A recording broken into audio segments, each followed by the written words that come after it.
Hello student, आज के lecture में हम क्लास 9th का चैप्टर 6 लाइंस एंड एंगल्स का जो एक्सरसाइज 6.1 है उसका क्वेश्चन नंबर 2 को सॉल्व करेंगे। क्वेश्चन 2 को ध्यान से देखिए। इन फिगर यानी इस फिगर में आपको ध्यान से देखना है। Lines X Y and M N intersect at O. जो इस फिगर में लाइन एक्स वाई और एम एन है ये पॉइंट ओ पर इंटरसेक्ट होती है।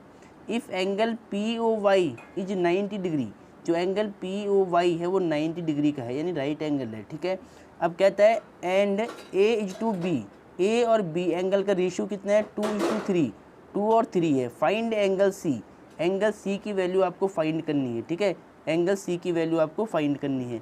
देखिए ध्यान से, यहाँ सबसे पहले आपको सोल्यूशन लिखना है, इसके बाद गिवन लिखना है। ठीक है, गिवन सबसे पहले हम लिखते हैं।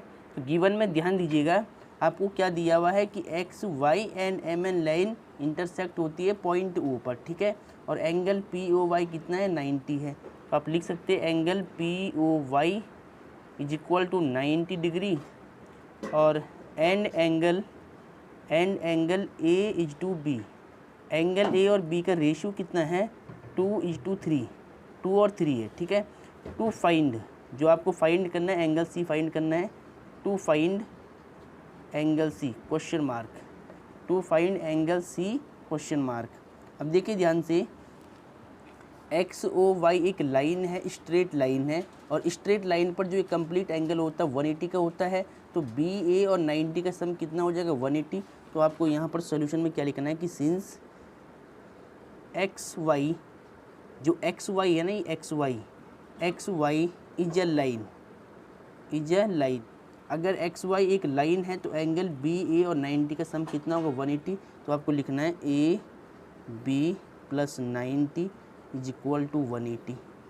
और यहाँ पर आप लिख सकते हैं स्ट्रेट लाइन, जो एंगल है वो स्ट्रेट लाइन के ऊपर बना हुआ है। ठीक है, और स्ट्रेट लाइन के ऊपर एंगल हमेशा 180 का होता है।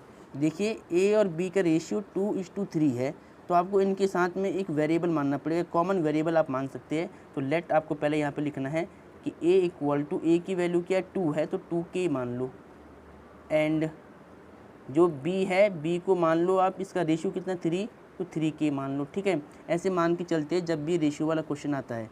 तब देखिए a की वैल्यू क्या है 2k, यहाँ पुट कर लो, b की वैल्यू कितनी 3k यहाँ पर पुट कर लो, प्लस में 90 इक्वल टू 180। इसको सॉल्व करो, 2k 3k 5k प्लस में 90 इक्वल टू 180। अब देखिए 5k इक्वल टू 180, 90 उधर शिफ्ट करो तो माइनस का हो जाएगा। तो 5k इक्वल टू 180 में से 90 माइनस कराओ तो 90 बचेगा। तो k की वैल्यू कितनी आएगी देखिए ध्यान से, k इक्वल टू 90 अपॉन में 5, 5 1 जा 5 कितना बचेगा 4, 5 8 जा 40। तो k की वैल्यू 18 आ गई। ठीक है, कॉमन रेशियो k की वैल्यू आपने निकाल दिया है। आपको निकालना था एंगल सी, तो एंगल सी को निकालने के लिए हमें एंगल बी चाहिए होगा। ठीक है, तो सिंस आप यहाँ पर क्या लिखेंगे बी को आपने क्या लेट किया 3 की, k की वैल्यू यहाँ पे रख लो, k की वैल्यू कितनी है 18, तो 3 इंटू में 18 कितना होगा 54।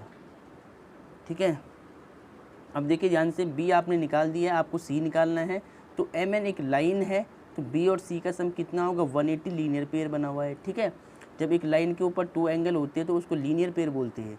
तो हम यहाँ पर क्या लिखेंगे ध्यान से देखिए, जो b plus C, angle b plus angle c का सम कितना होगा 180 होगा।